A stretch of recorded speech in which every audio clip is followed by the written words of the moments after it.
बल्कि विदेशों से यानी दुनिया भर से यहाँ पर इस महाकुंभ के मौके को, इस अवसर को, इसके साक्षी बनने को हर कोई तरस रहा है। और कोशिश हर किसी की यही है कि किस तरीके से प्रयागराज की इस धरती की, इस धरा की, इस पावन मिट्टी का जो आशीर्वाद है वो प्राप्त किया जाए, माँ गंगा का जो आशीर्वाद है, जो आचमन है वो लिया जाए। तो कोशिश हर किसी की यही है और हम देख रहे हैं कि किस तरीके से जन सैलाब यहाँ पर पहले दिन से उमड़ रहा है। और ये जो व्यवस्था है, जहाँ सरकार को इसका श्रेय जाता है, वहीं अखाड़ा परिषद जो लगातार इस व्यवस्था में सरकार के साथ कंधे से कंधा मिलाकर चल रहा है, ये पूरी व्यवस्था देखने को मिल रही है। और इसी व्यवस्था के बूते की बात है कि आप इतना जन सैलाब समाये हुए हैं प्रयागराज में, जो किसी किसी देश की तो आबादी भी नहीं है। 40 करोड़ 45 करोड़ का अनुमान है कि इस समय के दौरान, इन 45 दिनों के दौरान यहाँ पर इतनी जनसंख्या पहुँचेगी। तो उस जनसंख्या के यहाँ पहुँचने के साथ ही आपको ये प्रमाण मिल जाता है कि सनातनियों के लिए महाकुंभ क्या है। लेकिन हमारे साथ इस वक्त खुद अखाड़ा परिषद के अध्यक्ष रविंद्र पुरी जी महाराज हैं और उनके साथ ही हमारे साथ ब्रह्म ऋषि जी कुमार स्वामी जी हैं, जिनके देशों विदेशों में लगातार ऐसे कार्य ये कर रहे हैं कि किस तरीके से आयुर्वेद का प्रचार प्रसार भी हो रहा है और मंत्रोच्चार मात्र से ही ये इलाज की व्यवस्था जो है वो कर रहे हैं जिस तरीके से। तो उनसे भी बातचीत करेंगे। रविंद्र पुरी जी महाराज का भी स्वागत है। और मैं आपसे महाराज सबसे पहले यही समझना चाहूँगी कि जिस तरीके से इन श्रद्धालुओं के लिए इस कुंभ की महात्म को यहाँ पर आने वाली भीड़ से, इन संतों के हुजूम से समझा जा सकता है, वहीं अगर एक संत महात्मा की बात की जाए और खुद अखाड़ा परिषद के अध्यक्ष रविंद्र पुरी जी से मैं जानूँ तो रविंद्र पुरी एक संत होने के नाते उनके लिए महाकुंभ का क्या तात्पर्य है? न्यूज़ नेशन का बहुत बहुत आशीर्वाद, साधुवाद। आज आप देख रही है प्रयागराज की पावन भूमि में करोड़ों की संख्या में श्रद्धालु है और लाखों की संख्या में हमारे संत महात्मा है। और जो हजूम की बात आपने की है, ऐसा प्रतीत हो रहा था कि साक्षात भगवान इंद्र उस समय अमृत की वर्षा कर रहे थे। जब हम स्नान के लिए जा रहे थे, छोटी छोटी बूंदें ऐसी वर्षा हो रही थी कि वाकई अमृत की वर्षा हो रही है। और जब हमने लोगों को देखा, मैंने पूछा आप कहाँ से आए हैं? कोई महाराष्ट्र से आया है, कोई जम्मू से आया है, हिमाचल से आए है, पूरे देश विदेश से यात्री यहाँ आया हुआ था। और हमने देखा छोटे छोटे बच्चे उनकी गोद में थे। देखिए श्रद्धा विश्वास हमारे सनातनियों में कितना है। और हमारी मान्यता है जो ये महाकुंभ 140 साल बाद आया है। आपने देखा होगा प्रयागराज में हर 6 साल में कुंभ आता है, जिसको अर्ध कुंभ के नाम से जाना जाता है, और 12 साल में पूर्ण कुंभ के नाम से जाना जाता है। और ये जो महाकुंभ है ये 12 कुंभों के बाद आता है, 140 साल के बाद आता है। माना गया है जिस समय समुद्र मंथन हुआ था, जैसे ग्रहों की स्थिति उस समय थी, राशियों की स्थिति थी, उसी तरह इस बार भी जो हमारे ग्रह है, जो हमारे नक्षत्र है, करण है, योग है, उनकी स्थिति उसी तरह थी जैसे समुद्र मंथन के समय थी। इसीलिए जो इस समय का महत्व बढ़ जाता है। वातावरण आपने देखा होगा सुबह के समय जब हम स्नान में गए थे मकर संक्रांति को, ऐसा लग रहा था कि साक्षात ये इंद्र की नगरी है। बिल्कुल स्वामी जी, यहाँ पर ये भी मैं आपसे समझना चाहूँगी कि अखाड़ों का जो आधार माना गया है, जब आदिगुरु शंकराचार्य जी ने इन अखाड़ों का निर्माण किया तो धर्म की रक्षा के लिए, तो धर्म तो इंसानियत की रक्षा के लिए स्वयं है। धर्म की उत्पत्ति ही इंसानियत की रक्षा के लिए हुई, मानवता की रक्षा के लिए हुई। तो धर्म को किससे और क्यों सुरक्षा की जरूरत पड़ी और अखाड़ों का आधार क्यों बना? ये आपने देखा होगा हमारे जगत गुरु शंकराचार्य महाराज का जो जन्म हुआ, बहुत छोटी आयु में 6 साल की आयु में उन्होंने संन्यास लिया। वेद उपनिषद सब उनको कंठस्थ हो गए, क्योंकि वो साक्षात भगवान शंकर के अवतार थे। और उस समय आपने देखा होगा, उस समय जितने भी हमारे यहाँ बुद्धिस्ट थे, उस समय हमारे मुगल कालीन राजा हुए, उस समय प्रयास किया गया था सनातन को कैसे समाप्त किया जाए, कर्मकांड को कैसे समाप्त किया जाए। और उस समय नाना प्रकार के धर्म हमारे यहाँ, आपने शाक्त मत सुना होगा, ऐसे कई मत थे जो उस समय प्रचार प्रसार जिनका हो रहा था।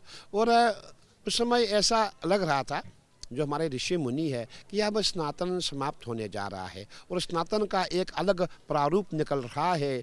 जो जगत गुरु शंकराचार्य को उन्होंने ये सोचा कि अब हमें सनातन की रक्षा के लिए सेना की आवश्यकता है। उस समय उन्होंने 7 अखाड़ों का गठन किया। उसमें हमारा जोना अखाड़ा, आह्वान अखाड़ा, अग्नि अखाड़ा, निरंजनी अखाड़ा, आनंद अखाड़ा महानिर्माणी अखाड़ा, अटल अखाड़ा, इन अखाड़ों को एक सेना के रूप में नियुक्त किया गया। और आपने देखा होगा जब भी कोई जंग हुई है वो साधु ने ही, संतों ने ही लड़ी है। और वो संत कौन थे, वो साधु कौन थे? हमारे नागा संत, जितने भी नागा संत जो आज देख रहे हैं, जिन्हें कहीं लोग नंगा बाबा के नाम से जानते हैं, कोई नागा कहता है, अलग अलग नाम हमारे है। कोई कहता है भाई ये हमारे सनातन के कमांडो है, सनातन फोर्स है, इसी फोर्स ने वो जंगें लड़ी है।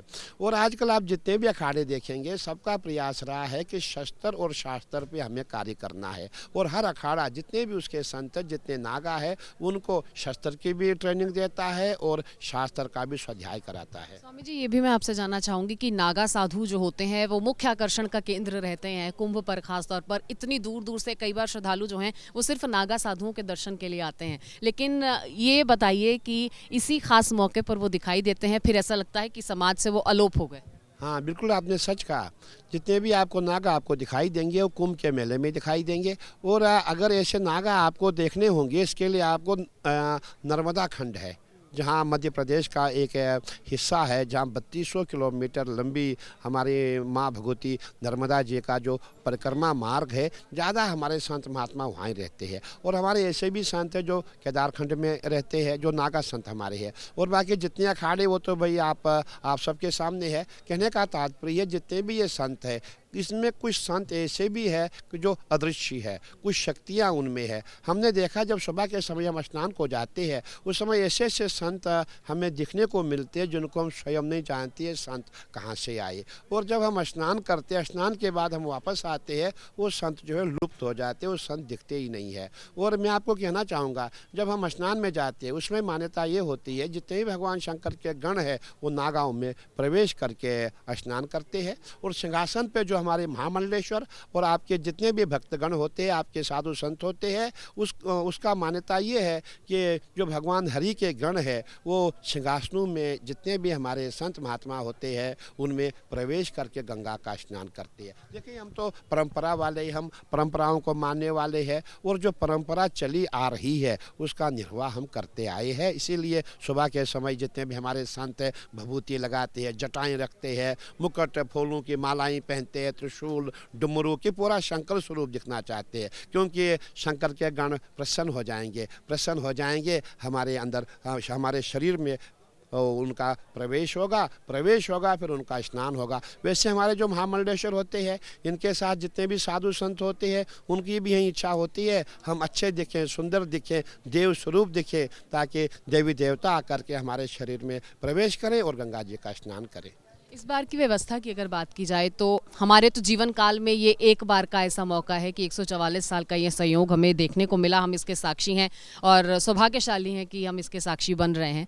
तो इस अगर हम व्यवस्था की बात की जाए तो फिज़िकल कितना यहाँ पर व्यवस्था में दिक्कत परेशानी और पूरा वो कैसा वो समय रहा, जब क्योंकि हम तो आज जो स्वरूप देख रहे हैं वो फैला हुआ है, विस्तार विशाल स्वरूप है, लेकिन जब एक रेतीली माटी पर पूरी व्यवस्था की शुरुआत की गई होगी, जब पहला टक लगा होगा, जब निर्माण कार्य शुरू हुआ होगा, उससे लेकर आज तक आज की जो व्यवस्था आप देख रहे हैं, कितना इसमें समय, कितना इसमें मानव बल और क्या कुछ इन्वेस्ट किया गया? देखिए, आपने देखा होगा जितने भी महाकुंभ होते हैं उनके लिए समय बहुत होता है। और जो हमारा प्रयागराज का जो कुंभ मेला है, इसमें हमारे पास 3 महीने का ही समय मिलता है, क्योंकि जहाँ पे आप बैठे हैं, जहाँ पूरा कुंभ लगा हुआ है, ये पूरी छावनी, यहाँ सबसे पहले अगर आप सावन भादो सूज में यहाँ आएंगे, यहाँ आपको जल ही जल दिखाई देगा। और ये भूमि हमें 3 महीने के लिए, जब गंगा जी यहाँ से दूर हो जाती है, उस समय हम लोग यहाँ कार्य शुरू करते हैं। आपने देखा होगा पंडाल भी लगे हैं, मंदिर बने हैं, नाना प्रकार के जो भी हमारे व्यवस्थाएं हैं वो आपने देखी होगी। और आप बताइए 3 महीने में कितना काम होगा, और 3 महीने में सब काम पूरा होना है। और लेबर वो भी बेचारी झारखंड से आई है, बिहार से आई है, MP से आई है, जगह जगह से आई, वो भी कितना काम करेगी।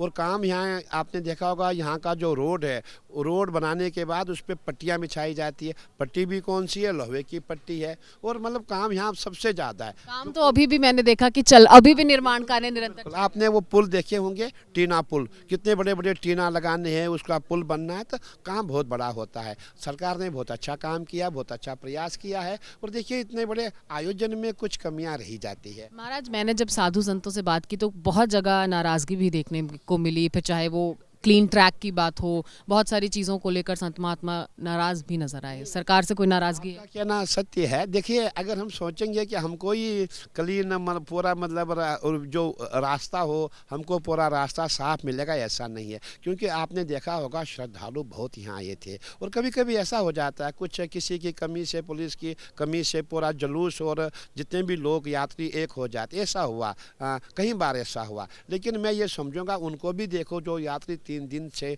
यहाँ रुका है, भूखा रुका है, प्यासा रुका। आपने देखा होगा इस समय यहाँ प्रयागराज में जो होटलों के रेट है, जो 2000 का रूम था वो 20,000 में जा रहा है, 500 वाला जो रूम है वो 5,000 में जा रहा है। उनको भी आप पूछो जो यात्री यहाँ रुका है। और हमने देखा कि हमारे यहाँ यात्री आए, शाम का समय था, मैंने कहा भाई बहन क्या बात है, बोले गुरुजी हम दिल्ली से आए थे, हमारे पास 20,000 रुपया था, होटल वाला 25,000 मांग रहा है, अब हम खाएंगे, यहाँ रहेंगे, जाएंगे, क्या करेंगे। तो जितने भी यात्री आए उनका श्रद्धा, उनका जो विश्वास है, मुझे खुद आंसू आ गए। हमने पंडाल लगा रखा, हमने सबको कहा यहाँ पे रुको। देखिए, हम जितने भी प्रयागवासी है, जितने संत महात्मा यहाँ आए हैं, हमारा प्रयास होना चाहिए, जितने भी हमारे श्रद्धालु है, अतिथि देवो भव। क्योंकि हमारा जो सनातन है वो कहता है कि जो भी अतिथि है, अतिथि कौन है, देवता के समान है। तो हमने प्रयास किया, हमने लंगर भी खोल रखे, हमने कंबल भी बांटने शुरू किए हैं, जो भी हमसे सेवा हो उनको। स्वामी जी, एक तरफ हम अतिथि देवो भव की बात करते हैं, एक तरफ हम विश्व भाईचारे की बात करते हैं, वसुदेव कुटुंबकम की बात करते हैं, तो वहीं एक मांग उठी गैर सनातनियों के कुंभ में प्रवेश ना होने की, प्रवेश वर्जित करने की, उस पे आप क्या कहें? देखिए, अगर मैं सच आपको बोलूं, जो मांग हमने उठाई थी वो मांग पूरी हुई नहीं। अभी भी अयूब, रशीद, फारूक सभी सामान बेच रहे हैं। आपने देखा होगा ये जो प्रयागराज का जो महाकुंभ है, ये मेला क्षेत्र है, अगर आप बाहर जाएंगे पूरा चांदनी चौक दिख रहा है।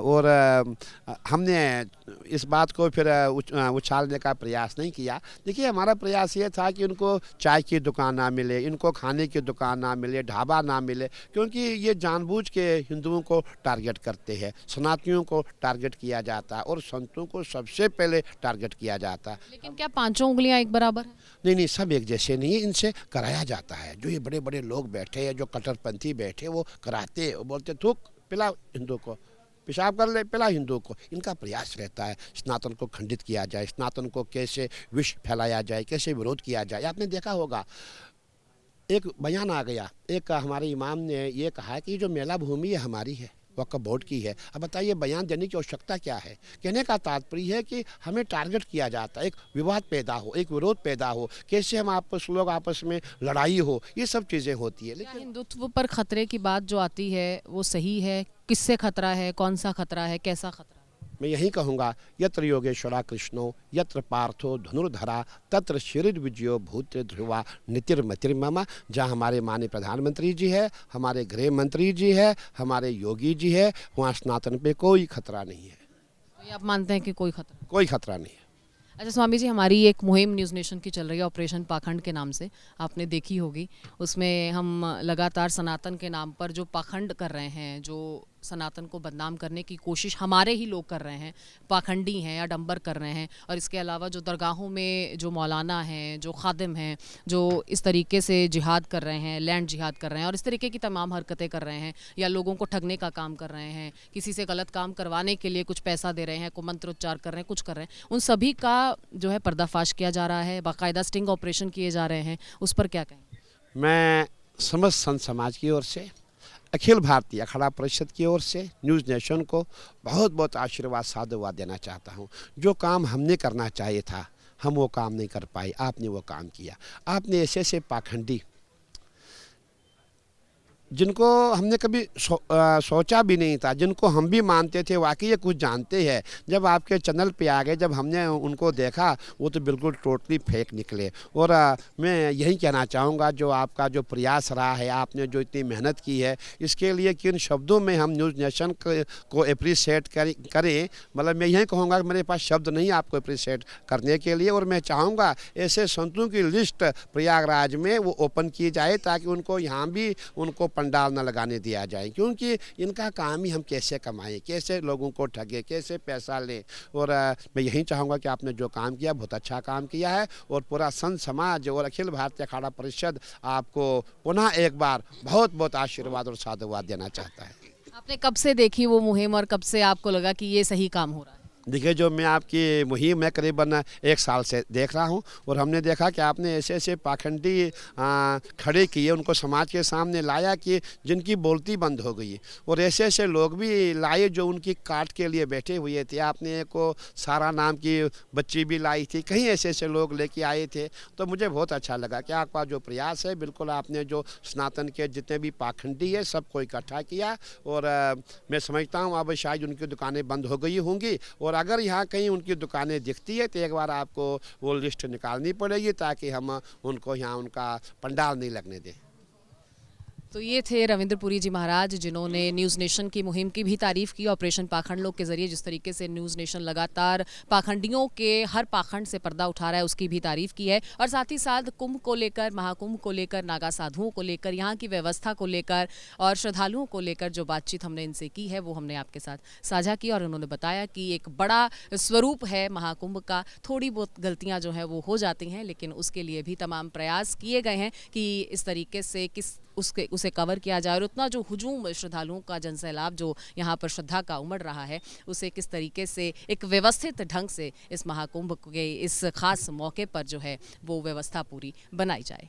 वीडियो जर्नलिस्ट राकेश चौहान के साथ Amrita Garg, news nation Prayagraj. News nation अब व्हाट्सएप पर खबरों के ताज़ा अपडेट के लिए न्यूज़ नेशन के इस QR कोड को स्कैन करें।